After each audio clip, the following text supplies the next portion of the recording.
It is actually an awesome, I feel like so connected. I'm gonna keep hearing my grandfather's voice.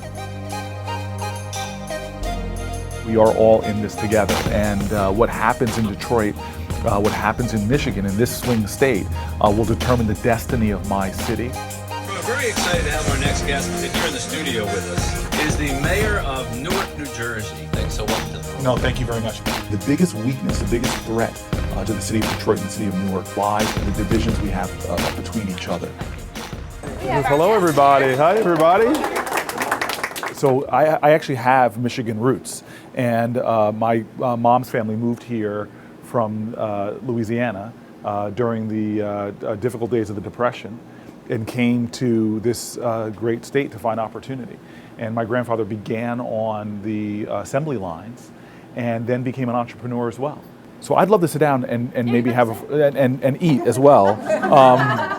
Let's not forget that, but I'd love to know who's at the table now. So when did you become an entrepreneur? When did you start? I started selling books in Detroit 23 years ago. That is incredible. Yeah. So the idea is to come to the store, participate in the energy, bring what you know, and then discover things we have. Ms. Jones and myself were following you on Twitter before you came in. Oh, wow. And so we knew that you had some background in Detroit, your grandparents, and things like that.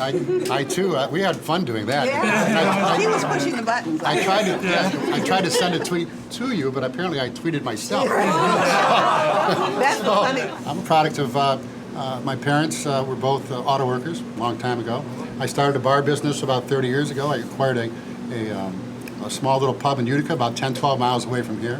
It was in major disrepair. I worked many, many hours. Just like what's in vogue these days, I put my heart and soul into the business. So what your story really is you seem to be a business person that says, hey, I got here because of my hard work, because of my initiative and my determination. The reality is what you all are doing really is the American dream. You're investing your resources, not just your financial resources, your sweat equity, your family, and others into creating something that's growing our economy, that's creating opportunity, and that's fulfilling the idea of America is that every generation should do better than the one before. No, I'm going to hug you. May I hug you? I'd love to hug you. Oh, I've been following you. I'm really grateful for I that. may be tweeting you. Please tweet me. Tweet away. Okay, that was the most difficult exercise in restraint that I have ever. I wanted those scones. I wanted to eat every scone in that store.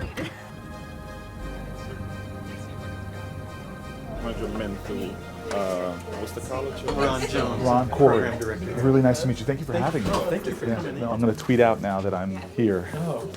In 3, 2, and 1. And Mayor Booker, welcome to the Craig Folly Show. It's a pleasure to have you here. Thanks so much. It's great to be here. Hey, we've got a lot to talk about. Well, there's a lot of similarities between my city and Newark and Detroit. We're actually, in many ways, fighting the same battle, trying to climb the same mountain. We're both cities with these profound, incredible histories. At the end of the day, I've seen in my city how individuals unbelievably can change the atmosphere of their neighborhood, of their block. And those individual acts, when that activism ultimately will add up to real substantive change. And that's what we need more of in Newark and Detroit. What are you reading?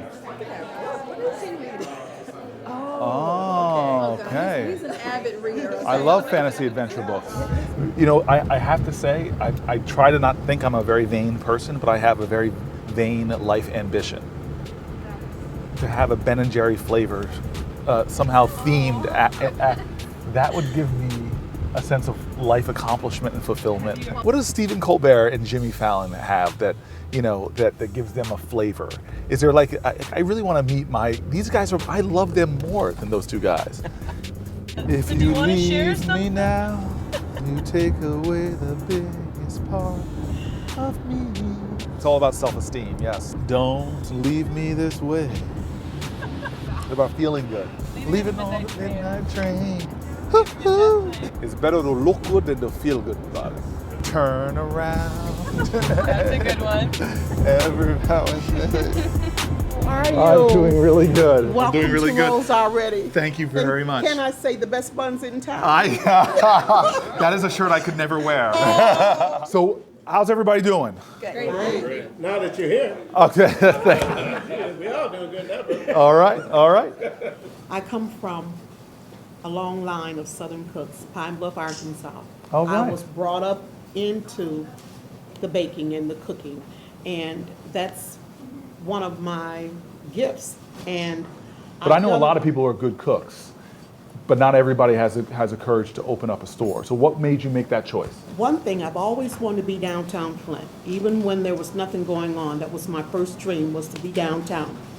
The second was because I do cook very well, and I just wanted to open up a place of business. I wanted a pastry shop. And so you just said, I'm gonna invest And I my invest money. all my little money Yeah. into my Did business. you get a business loan? No, I didn't, because they wouldn't give me one. Wow. I didn't qualify for one. Currently, I own a barbershop. Yes. With my brother, partnership. I got 2 days of growth here. I can do that one. You go to my barbershop, man. I got a big picture of Obama in the barber chair, man. What, in the barber chair? Yeah. This is an aspiration of mine. I want to put a picture of you shaving my head in your barber chair. I want to put that picture up in Newark. That's all right. Hey. You ain't good at it, man. Sit down there, man, so we get a picture, man. All right. Sit down there and get a picture, man. Get a picture, man. Yes, sir. So how many years you been here? In this shop right here, 25 years? I'm from Newark, so I never listen to what people say about cities. Never listen to what people say. I know how people could talk. The narrative they say out there in the world is never what the truth is. No. This is the man, Errol. He's down to earth, man. He's down to earth. I've never had it this good. Yeah, I got you hooked up there, bro. I need to take you back to Newark with me, man. Yeah. I always do one thing. I keep my word. Yeah. Well, you kept your word because you said you were going to give me a good. Oh, hey. I don't. Hey, you know one thing? My dad told me a long time ago. He said, "Son, whatever you do, be the best." Yeah. He said, "If you ain't nothing but a janitor, you be the best janitor out there." Well, today you made your dad proud. All right. Thank you very much. Thank you. Take care, Mr. Bryant. Okay, take care. All right, be well. Yes, Mr. Bryant had magic hands. He's a nice guy. He's passionate. Really passionate about his city. I love seeing that. That's what I'm saying. It just makes me feel good. And the last thing I'll just say to Detroiters who might be listening to me is I believe in this city. And I really do think that Detroit has a mission, not just for itself, but a mission to re-expand, to reignite America, the sort of a moral imagination, recapture the narrative of the American city. If Detroit can turn around, if Detroit can begin to make what I believe are achievable miracles happen, it's going to start creating a lot of hope, ripples of hope for places far afield.